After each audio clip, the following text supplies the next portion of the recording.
आखिरकार उत्तरी भारत का विशाल मैदान का निर्माण कैसे हुआ? तो दोस्तों जानेंगे इस वीडियो में कि विशाल मैदान का निर्माण किस प्रकार से हुआ है। तो नमस्कार, मैं हूं नीतू और आप लोगों को स्वागत करती हूं अपने YouTube channel SND study centre में। तो अब हम आगे बताते हैं। इसकी पूरी जानकारी प्राप्त करने के लिए आप इस वीडियो के अंत तक बने रहें और आप अगर चैनल पे नए हैं तो इसे सब्सक्राइब करें ज़रूर, ताकि हर वीडियो का नोटिफिकेशन आप तक पहुंचे जल्द ही। ठीक है, तो इनका निर्माण जो हुआ है, उत्तरी भारत का विशाल मैदान, उनका निर्माण हुआ है वो सिंधु नदी, गंगा नदी और ब्रह्मपुत्र नदी, और इन तीनों नदियों का जो सहायक नदी है उनके द्वारा जो अपसाद हुआ और उनके जो निक्षेपण हुआ, ठीक है, उससे इनकी निर्माण हुई। ठीक है, अब इसका जो विस्तार है, उत्तरी भारत का विशाल मैदान जो है, इसका विस्तार कितना है? तो इसका विस्तार 7 लाख वर्ग किलोमीटर में फैला हुआ है।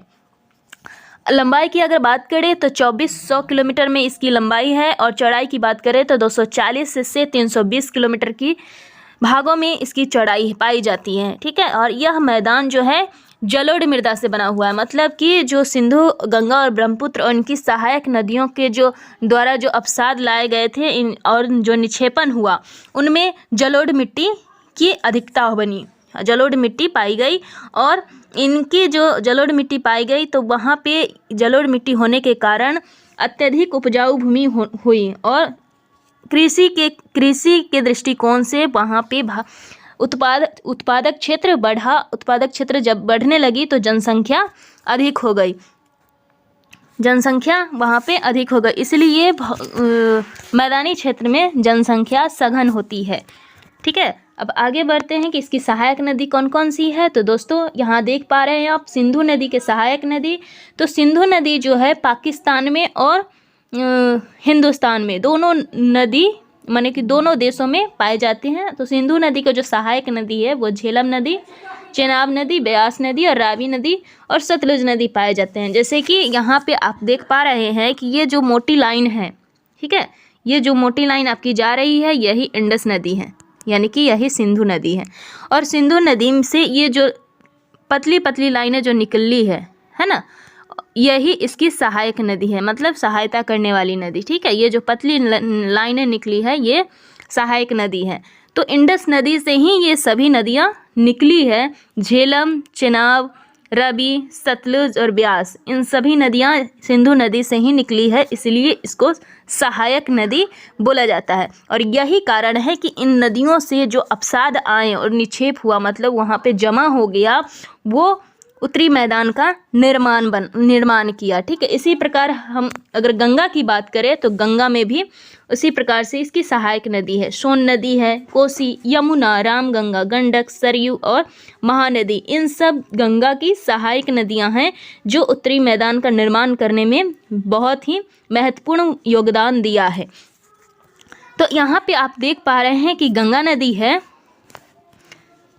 गंगा नदी भी, ये मोटी मोटी जो लाइन आपको दिख रही है ये गंगा नदी, ठीक है, मोटी मोटी जो लाइन दिख रही है वो गंगा नदी।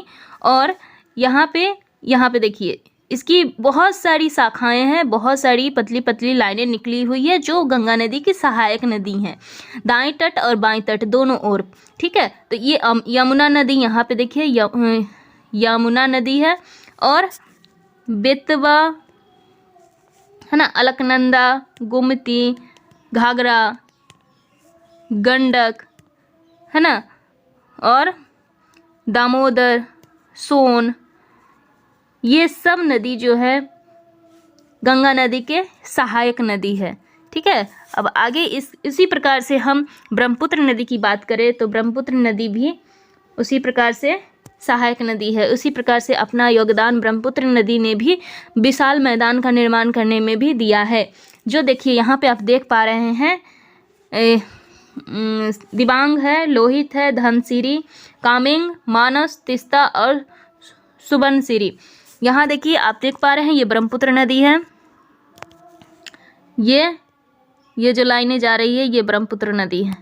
ठीक है, और ब्रह्मपुत्र नदी के यहाँ पे ये सुबर्णसिरी नदी है ना, दिसांग, लोहित, दिबांग, धनसिरी, दिहांग, है ना, मानस, ये सब ब्रह्मपुत्र नदी के सहायक नदी हैं।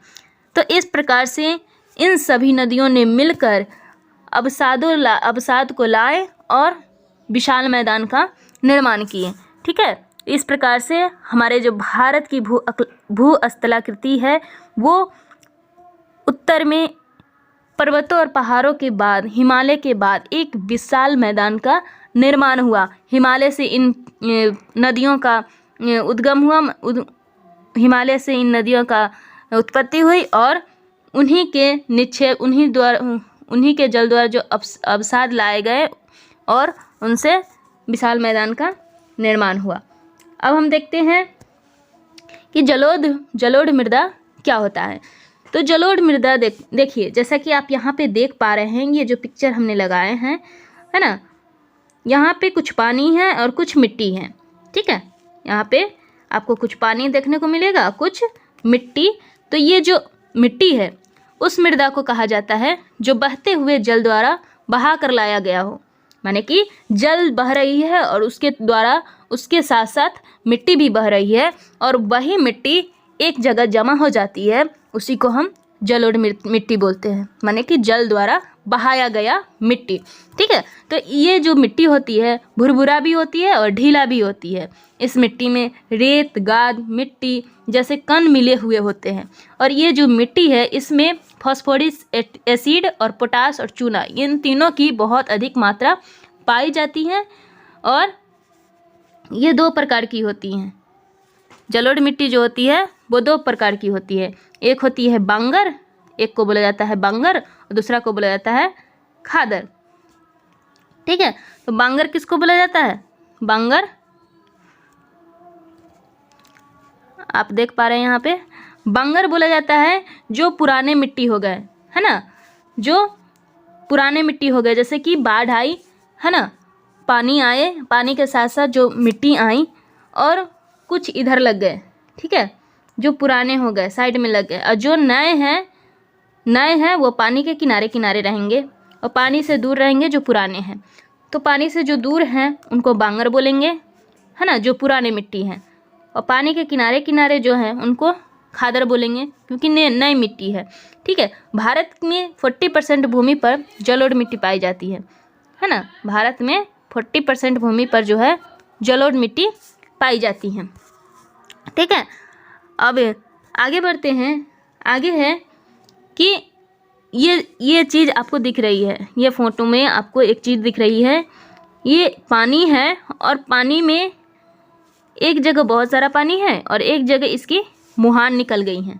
ठीक है, तो नदी के निचले भाग में ढाल कम होने के कारण नदी की गति कम हो जाती है। मतलब कि नदी है उसके निचले भाग में ढाल कम है, मतलब कि ढलान कम है। तो ढलान कम है तो वहाँ पे क्या हो जाती है, पानी की जो गति है वो कम हो जाती है ना, जिसके कारण द्वीप का निर्माण होता है, जो आप यहाँ पे देख पा रहे हैं। इस प्रकार से द्वीप का निर्माण होता है।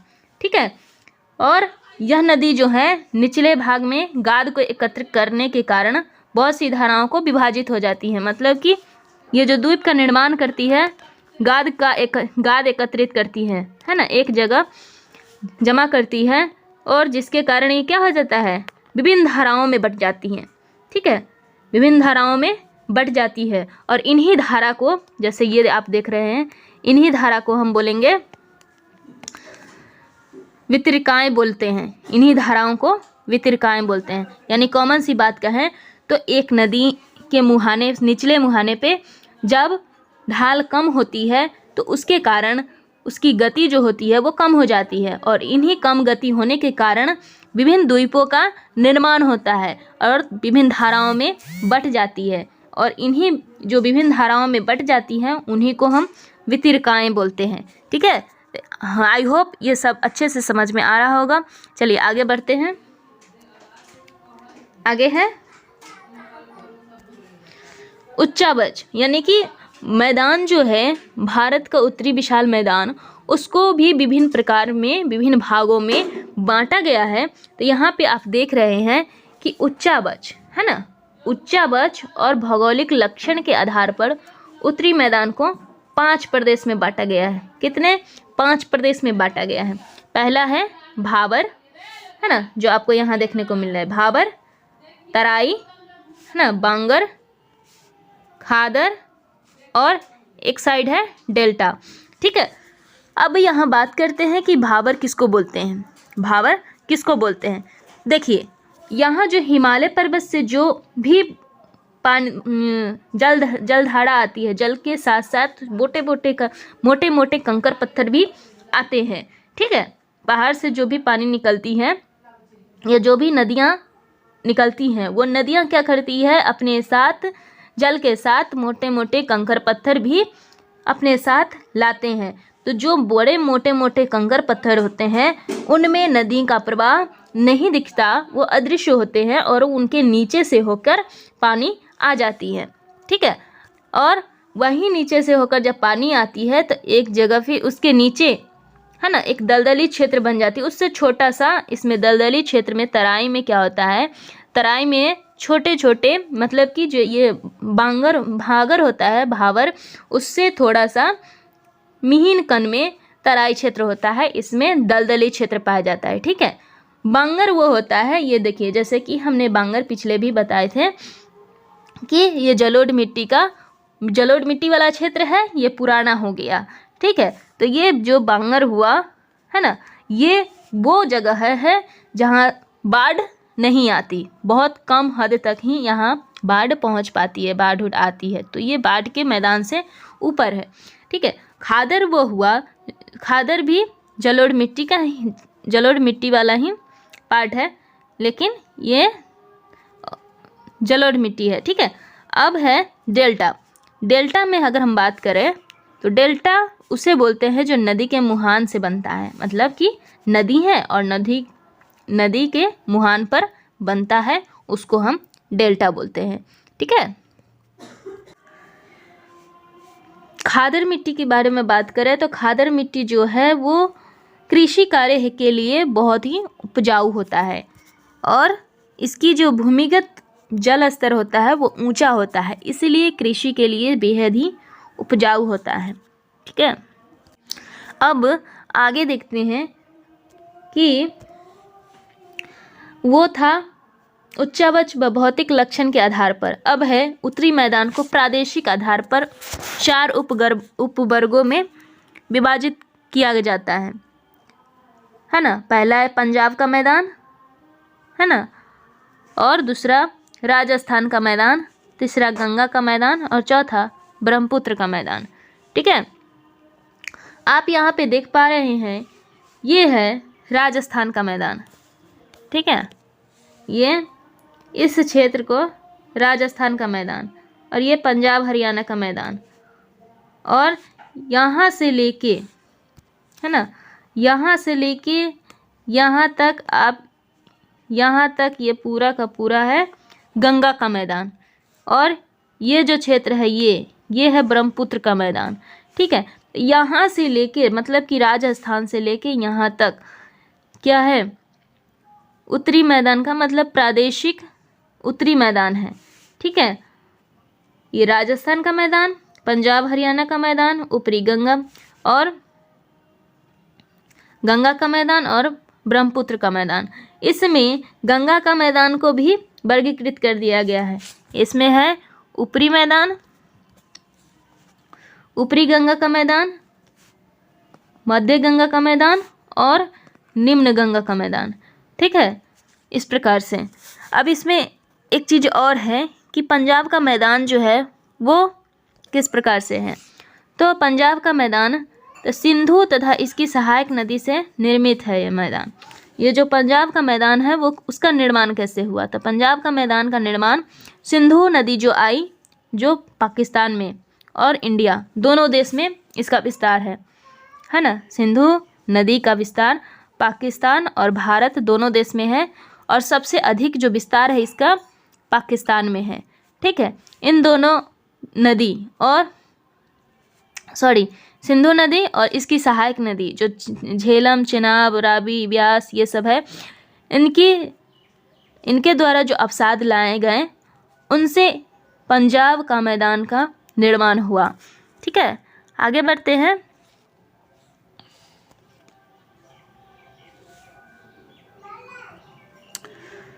तो थैंक यू दोस्तों, आज के लिए इतना ही। और आगे फिर हम आपको इसमें राजस्थान का मैदान, गंगा का मैदान और ब्रह्मपुत्र का मैदान के बारे में बताएंगे। और फिर गंगा का मैदान है, इसकी वर्गीकृत के बारे में बताएंगे। तो आगे भी जानने के लिए हमारे वीडियो में बने रहें और इस चैनल को सब्सक्राइब कर ले ताकि हर नोटिफिकेशन आप तक सबसे पहले पहुँचे।